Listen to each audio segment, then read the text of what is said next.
Hey there, I'm Dr. Jim. Thanks for stopping by for another interesting video. I hope it's interesting because this one is about stress, and there's nobody that I know that doesn't deal with stress in one way, shape, or form. But did you know that stress is the fifth leading cause of death in the United States?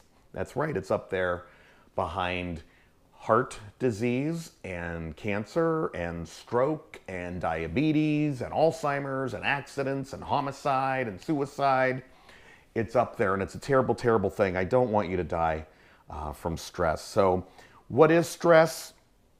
While cortisol and adrenaline levels do increase during times of stress, it's important to understand that they're not the cause. They are not the root cause. Rather, stress is caused by our emotional experience. I don't know if you've ever heard it put this way, but stress is actually fear.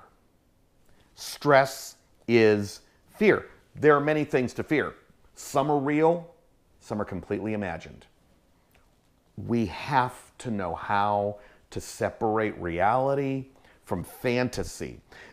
But there is a real problem.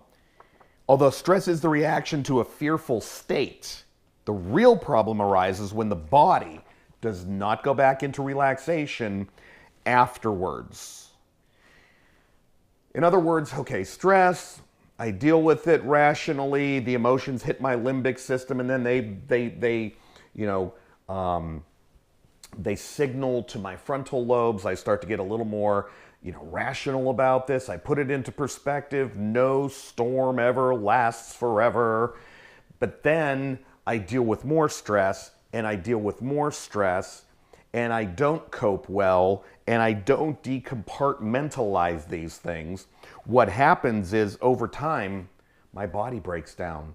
My biochemistry goes kaput because I'm not coming down. I'm not going into a state of relaxation after all of this stress. Some people are stress junkies. Some people are addicted to stress. And this can be extremely dangerous. It could be very, very bad for your health, physically, psychologically, emotionally, all of these different types of things. And of course, we all know that stress can impair your quality of living. Just not worth it. So what do? We have to learn how to deal with stress. First of all, is it real or imagined? How long is it going to last? How should I react? I need to think about reacting. Have you ever thought about how you think about things? Do you think about your thoughts and say, this is irrational. I really don't have to get upset about this whatsoever. Put it away, done, deal with it later. So we have to learn how to relax, but easier said than done. So what I would like you to do, if you could go to the bottom, click the link to an article, a more lengthy and more detailed article that I wrote about this. I think you're going to enjoy it and hopefully find it very useful in your life and at work. And if you'd like some CEUs, then you could click that link and follow it to a great video CEU on this topic, and I have other topics that I think can be very effective for you. So I'm Dr. Jim Collins. I appreciate your time. Learn to de-stress, learn to relax.